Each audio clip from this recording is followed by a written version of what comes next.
now for GBMC RX Prescription for a Healthier You. And today we're talking about advanced care planning. Gilchrist social worker Kathy Pauley joins us now. Hello, Kathy. Hi, how are you? I'm doing well. I'm happy to have you here. So tell me, first of all, what is advanced care planning? Yeah, so advanced care planning is a process of identifying the type of medical care that you may want in the future for certain situations that may require someone else to make decisions for you when you can't make them for yourself. So what should this plan actually include then? Yeah, so it's actually a thoughtful process. It's not just a document. So a lot of people think it's just, people hear of an advance directive or durable medical power of attorney. That is really the end result. So the beginning is thinking through what's most important to you, what you value, Who you actually trust to make those decisions, trust, right? Yes, who you trust to make those decisions, Yeah. because a lot of people think, oh, I have to choose my spouse, right, or I have to choose my favorite child, and you don't. You really want to choose the person who can make those decisions and follow through on what your wishes for yourself are, not what their wishes for you are. I like that you identify that early, that you just say it's a very thoughtful process. It's not something you just fill out and put out a name. You really have to think about this. If I were in this situation, who would I want to make this decision? And can you talk about what's actually required now for this type of plan? And then maybe what else is just good to consider? Yeah, so it's truly rooted in what a good quality of life means to you, because a good quality of life for me is different than you and is different from everyone out there. So first, obviously, thinking through, again, those values. What does a good day look like to you?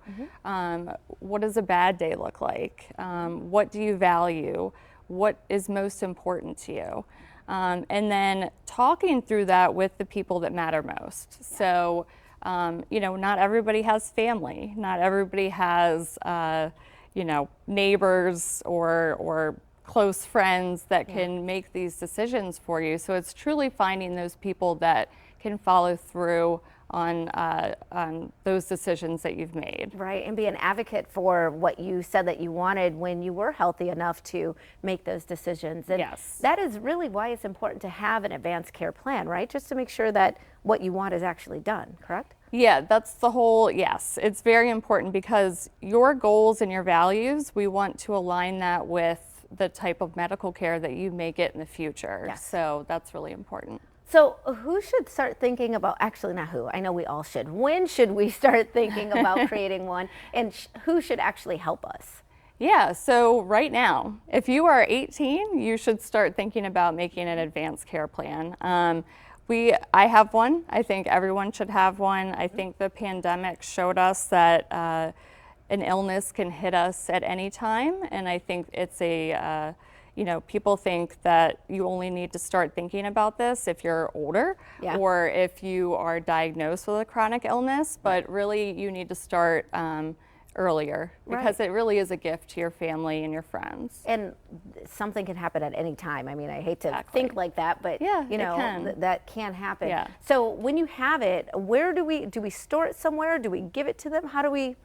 Yeah, so you really want to give it to, first, you don't want to store it somewhere where it cannot be found by anyone. That's not going to help. Yeah. So we often ask people, like, where do you have it? And they'll say, oh, it's in a safe locked deposit box. So I'm like, well, that's not going to be helpful if you are laying in a hospital bed and we're wondering kind of what your wishes are and what you want for your care. So really keeping it accessible. Some people keep it in their glove box of their car. You want to give one to all your family members. You want to give one to your primary care doctor, any specialists that you may have.